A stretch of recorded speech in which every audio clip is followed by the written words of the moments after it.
Hello and welcome. इस video में question number 6 discuss करेंगे प्रश्नावली 8.2 चतुर्भुज चैप्टर से। और हमें दर्शाना है कि एक क्वाड्रिलेटरल है, एक चतुर्भुज है, बना देते हैं।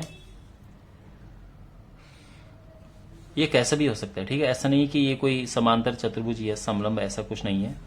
इसीलिए मैं इसकी जो साइड है वो टेढ़ी मेढ़ी बना रहा हूं। आई मीन लाइक कि ये कोई समांतर चतुर्भुज वगैरह की शेप ना आए। तो ये एक चतुर्भुज है ABCD।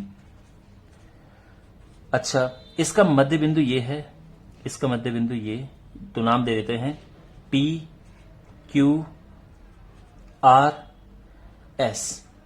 तो जो विपरीत भुजाओं के मध्य बिंदुओं को ज्वाइन करने वाले जो रेखाखंड हैं, यानी ये और ये आपस में ये एक दूसरे को समद्विभाजित करते हैं। हमें ये प्रूव करना है।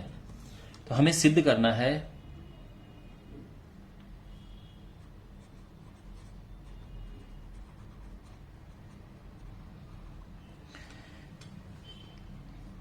क्या सिद्ध करना है कि PR और SQ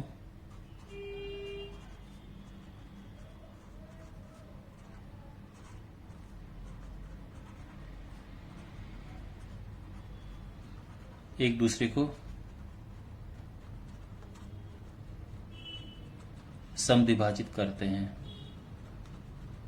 हमें ये प्रूव करना है, ठीक है ना, कि ये और ये एक दूसरे को समद्विभाजित करते हैं। देखो, इसको हम एकदम डिफरेंट तरीके से करेंगे। तो यहां पर जो है इन लाइंस को ड्रॉ करेंगे।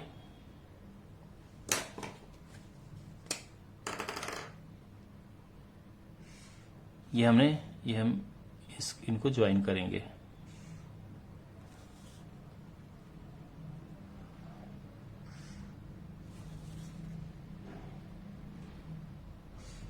हो गया ज्वाइन।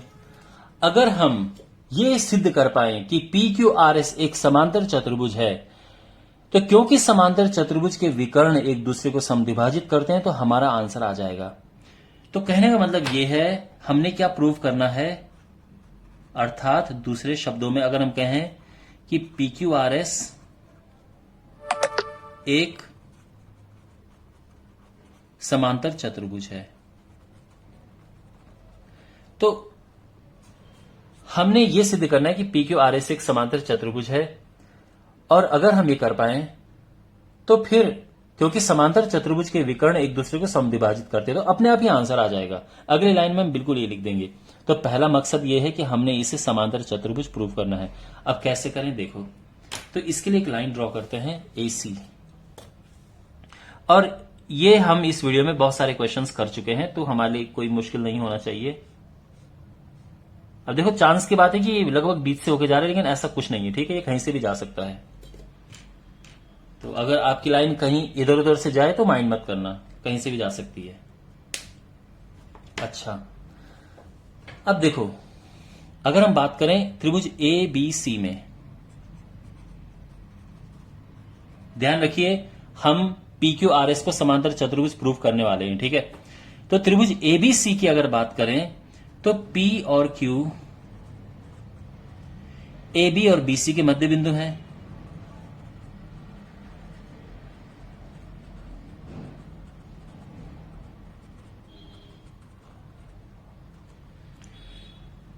ठीक है।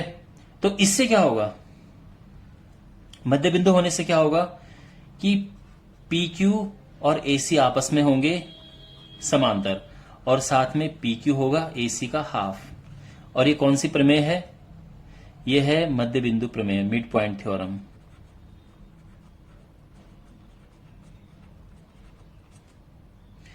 ठीक है। इसी प्रकार से अगर हम बात करेंगे DAC की, ADC लिखो, चलो ठीक है ना, ADC में, तो यहां पर क्या है, इस त्रिभुज में S और R, AD और CD के मध्य बिंदु हैं।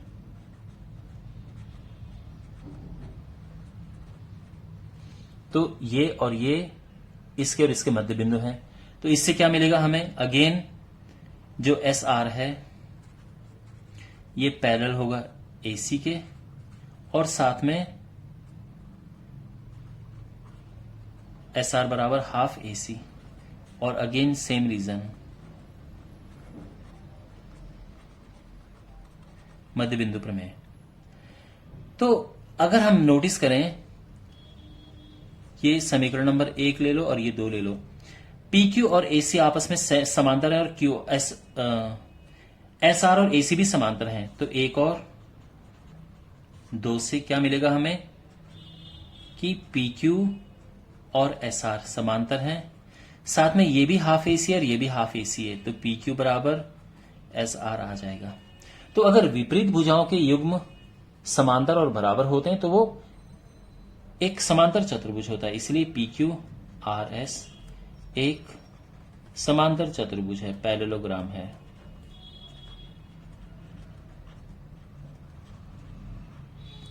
ठीक है ना।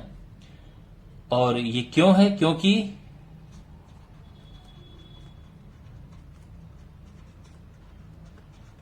विपरीत भुजाओं का एक युग्म समांतर और बराबर है।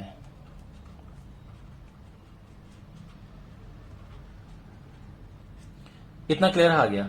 अब आप लिखेंगे फाइनल जो स्टेटमेंट है, चूंकि समांतर चतुर्भुज के विकर्ण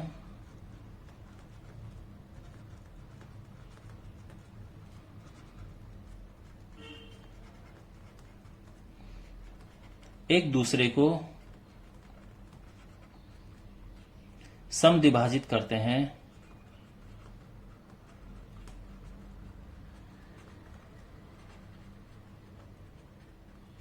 हैं, इसीलिए हम ये कह सकते हैं कि ये PR और SQ एक दूसरे को समद्विभाजित करते हैं।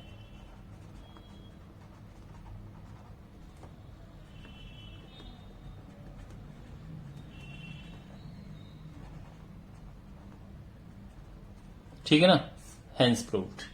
Alright, is it clear? Okay, thanks for watching, मिलते हैं अगले वीडियो में।